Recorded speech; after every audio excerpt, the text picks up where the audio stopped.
Hello everyone, a very good evening to all of you. स्वागत है आप सभी का यूजीसी नेट अड्डा 24/7 में। मैं हूं मसरूर अख्तर।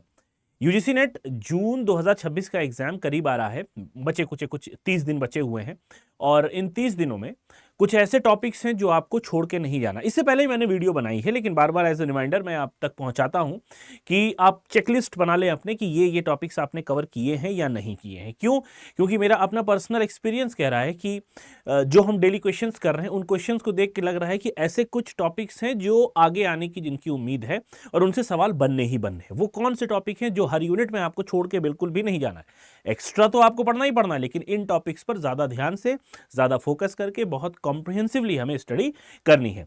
तो यहां पे यूनिट वाइज मैंने बनाया है और कुछ चीजें ऐसी हैं जो कि आप जिनको कह सकते हो कि most repeated topics, most scoring, most ask, most important, वो सब यही टॉपिक मैंने लिख दिए हैं। इनके अलावा भी अगर आपको कुछ लग रहा हो तो आप कमेंट सेक्शन में मुझे जरूर लिखते हुए जाइएगा। सबसे पहले जो ब्लूम टैक्सोनॉमी है, ब्लूम टैक्सोनॉमी का इक्का दुक्का सवाल आपको घूम फिर के जरूर मिलने वाला है। ठीक है, आगे भी पियाजे की थ्योरी, वाइगॉस्की, एरिक्सन, थॉर्नडाइक, इन सब की थ्योरी से रिलेटेड सवाल आपसे पूछे जाते हैं। एप्लीकेशन लाइक सवाल होगा या फिर डायरेक्टली इनकी थ्योरीज से आएगा, वो डिपेंड करता है। लेकिन ये इंपॉर्टेंट लर्नर कैरेक्टरिस्टिक के पार्ट में, जो साइकोलॉजी का पार्ट है टीचिंग एप्टीट्यूड में, उसमें ये थ्योरीज बहुत ज्यादा इंपॉर्टेंट है। खास तौर पर आप पियाजे को और वाइगॉस्की को नहीं छोड़ सकते। ठीक है, उसके बाद टीचिंग लर्निंग मेथड्स। अब इसमें स्टूडेंट सेंटर्ड भी आता है, लर्नर सेंटर्ड मेथड भी आता है। ठीक है, और यहीं पे आपका एंड्रोगॉजी भी आता है। यहीं पे आपका एंड्रोगॉजी भी, जिसको हम एडल्ट लर्निंग भी कहते हैं, ये भी आपको बहुत अच्छे से रिवाइज कर लेना है। उसके बाद इवेल्युएशन। इवेल्युएशन में आपको पता है प्लेसमेंट, फॉर्मेटिव, डायग्नोस्टिक और समेटिव, ये 4 तरीके के होते हैं। और इनके अलावा एक होता है एनआरटी और एक होता है सीआरटी। ये 4 और 2 6 तरीके की इवेल्युएशन सवाल लगा के अच्छे से आप जाइएगा। उसके बाद लेवल ऑफ टीचिंग, जिसमें हम पढ़ते हैं memory level of teaching, understanding level of teaching और reflective level of teaching, MUR। ठीक है, मेमोरी, अंडरस्टैंडिंग, रिफ्लेक्टिव, ये 3। और इसके अलावा एक और होता है जो कि इन सब से ऊपर होता है, जिसको हम कहते हैं ऑटोनॉमस आप कह सकते हैं या फिर सेल्फ डायरेक्टेड लर्निंग कहते हैं। आप इसको ऑटोनॉमस या फिर सेल्फ डायरेक्टेड लर्निंग भी कह सकते हैं। स्वयं एज यूजुअल आपको पता है, और स्वयं से रिलेटेड ही है स्वयं प्रभा। स्वयं प्रभा के चैनल्स चेंज हो गए हैं, ये आप ध्यान रख लीजिएगा। ठीक है, स्वयं प्रभा, और इसमें स्वयं प्रभा के चैनल्स हमें चेंज अब मिल रहे हैं। स्वयं प्रभा के चैनल्स चेंज हो चुके हैं, तो आप इनको भी अच्छे से पढ़ लीजिएगा। और ह्यूमन मेमोरी तो बिल्कुल भी आपको छोड़ के नहीं जानी है।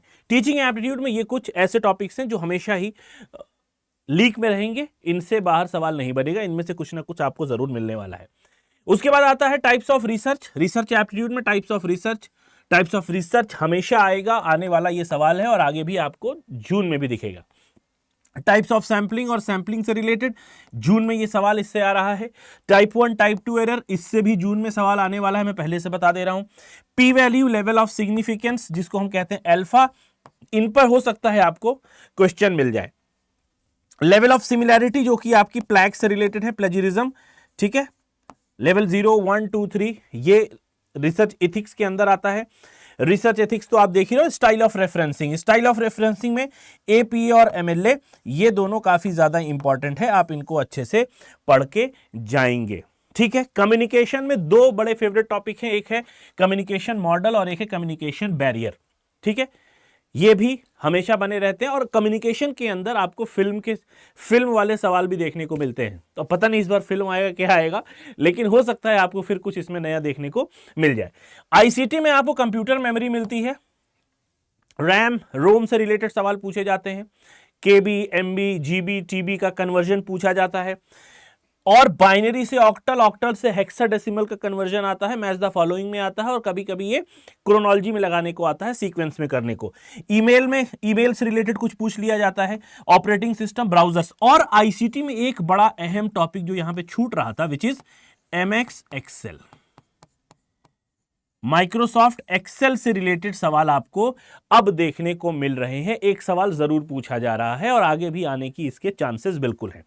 उसके बाद लॉजिकल रीजनिंग में evergreen topic, fallacy, Indian logic, हेतुवाभास, स्क्वायर ऑफ ऑपोजिशन। कुछ नहीं अगर समझ में आ रहा लॉजिकल रीजनिंग में, तो ये 3-4 टॉपिक है जिनको आप पढ़ के चले जाइएगा, जरूर आपके अच्छे नंबर लॉजिकल रीजनिंग में आएंगे। अगली यूनिट है हायर एजुकेशन, जो कि एक हिस्टोरिकल पर्सपेक्टिव की यूनिट है और इसमें बहुत ज्यादा चीजें नई आपको देखने को नहीं मिलती है। एंशियंट इंडियन यूनिवर्सिटी पढ़ लीजिएगा, नालंदा, विक्रमशिला, तक्षशिला, वल्लभी, ठीक है, मिथिला विथिला, इन सब के बारे में आप पढ़ के जाइएगा। प्री और पोस्ट इंडिपेंडेंस में जो कमेटीज आई हैं, कमीशन आई है, जैसे वुड डिस्पैच हो गया, ठीक है, और सर्जेंट रिपोर्ट हो गई, हार्टॉग कमेटी हो गई, और इससे पहले आप देखिए मैकॉले मिनट्स आए थे, वो बहुत इंपॉर्टेंट है। चार्टर आया था 1813 का, और सेडलर आयोग आया था ये।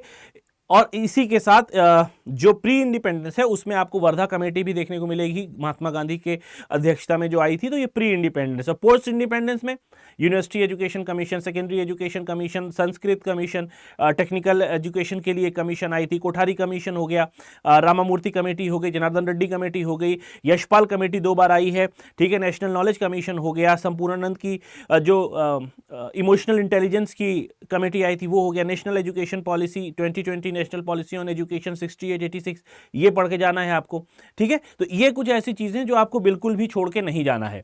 उसके बाद एनपीसी, और एक ये नई चीज आपको जरूर देखने को मिल सकती है, HECI, higher education commission of India, जो कि अभी प्रपोज्ड है, बहुत जल्द ये कार्यान्वयन पे आएगी। उसके बाद आ गया पीडीई में, पीपल डेवलपमेंट एनवायरमेंट में, MDG, SDG, millennium development goal, sustainable development goal, waste water treatment, pollution और पॉल्यूटेंट से रिलेटेड एग्रीमेंट, और यहां पे प्रोटोकॉल्स जो दिए हुए हैं, पेरिस एग्रीमेंट हो गया, क्योटो हो गया, क्योटो प्रोटोकॉल हो गया, मॉन्ट्रियल प्रोटोकॉल हो गया, ठीक है, और उसके बाद स्टॉकहोम कन्वेंशन हो गया। इस तरीके के सवाल बनते हैं। पॉल्यूशन और पॉल्यूटेंट, प्राइमरी पॉल्यूटेंट क्या होते हैं, सेकेंडरी पॉल्यूटेंट क्या होते हैं, और डिजीज क्या होती है, आर्सेनिक से कौन सी डिजीज होती है, मर्क्यूरी से कौन सी डिजीज होगी, कैडमियम से कौन सी डिजीज होगी, जैसे इटाई हो गई, ठीक है। उसके बाद आर्सेनिक से आपका ब्लैक फुट हो गया, M for mercury, M for Minamata हो गया। तो इस तरीके की डिजीजेस आपको याद रखनी होगी। वाटर बॉर्न डिजीज क्या होती है, वाटर बॉर्न डिजीज कौन कौन सी हो गई, ये सारे जो सवाल हैं वो आपको यहां पर देखने को मिलते हैं और रेगुलर बेसिस पे पूछे जा रहे हैं। अब बचती है ये 3 यूनिट